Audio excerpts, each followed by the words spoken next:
To be honest, I've been a little bit hesitant to make this tutorial in the past because I feel like this technique could be kind of like frowned upon in a way. I don't even think you really have to like listen to the elements to get a perfect mix. So this will be interesting. I'm not sure if like many people do this method. Maybe I could be surprised. Like maybe a lot of people mix their beats this way. But for me, I really just like want to get a nice mix down so then I can spend more time on making something else new. Like moving on to like a new thing, or, you know, maybe promoting the beat or selling the beat or going on working on something else. Obviously the mix matters a lot. I check it on my phone. The phone mix sounds great. It sounds great in my car. It sounds great in my AirPods. It sounds great in headphones, monitors. That's kind of like the next thing is like, if it ticks all those boxes and it works, then should it really matter that much? I don't know. This is essentially how I get a perfect mix. And when I say perfect, I mean balanced.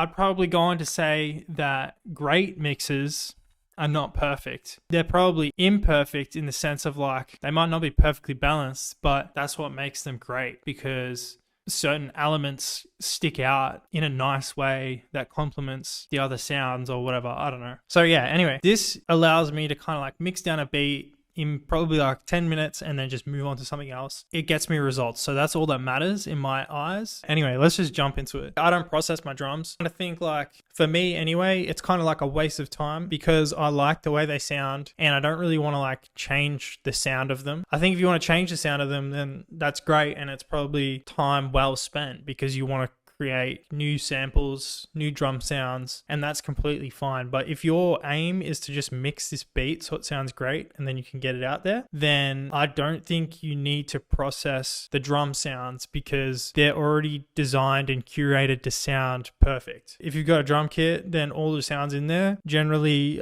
are sounds that complement each other. So this technique I didn't make up. I don't take credit for it. I found it one time when I was just learning how to mix beats. Since I've learned it, I've never had to look at another like mixing tutorial. This producer is called Finesse. He's really good at analyzing songs. So essentially this is my version of it. So this is how I mix my beats. It's based on volume. I'll put this cheat sheet just like in the description or whatever, and you can just like copy it down into your notes and just go off this if this is what you want to do or try or whatever. Each of the elements are listed like how many decibels they should sit in the mix. I don't even look at this cheat sheet anymore because I found this like a couple of years ago and I do it so often that I've just got to like memorize. This is all I do with my mix. I mix all of my elements to like around about each of these levels. You'll notice like they're not exact, and that is because obviously like each and every mix is different. You should get your drums to like around about these levels and then just like experiment a little bit and find out what works for you. But essentially like all I'm doing is just using volume to get the best mix. The only processing that I do is I put like a soft clipper on my master bus and I'll just turn it up until it clips and sounds nice. So I'm just gonna like quickly mix this and then we'll see how it sounds.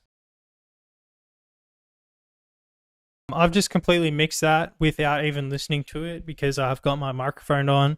If I have my monitors going, there's like a feedback issue. So essentially I just mix that just looking at the numbers of like decibels, the levels. So I might play it back and hear it and see what it sounds like. So then the next thing that I'm going to do, I just open up my soft clipper. So this is how I'm bouncing my beats. So it's kind of like it's not sitting at 0, like over here on this master.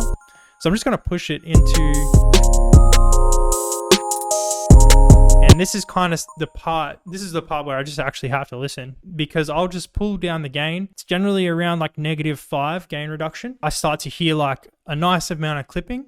And if I push it past that, it just sounds kind of crap. I'm just going to play this beat back so I can hear it.